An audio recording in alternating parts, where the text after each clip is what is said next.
Hari ini reviewnya branded. Wow. Nggak. Aku bukan review tas mewah, tapi aku mau review coklat mewah. Aku beli 2, soalnya mahal. Beli 2 aja. Yang ini tuh $35, 400 ribuan lah ya sekotak ini. Yang ini $88 ya, hampir sejuta. Enggak ya?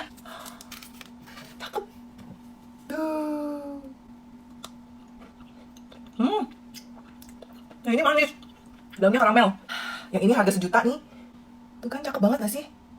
Tuh detailnya. Tuh sayang. Sayang. Dia dark coklat. Ini kan tipis gitu ya. Kayak pas gitu loh tebelnya itu.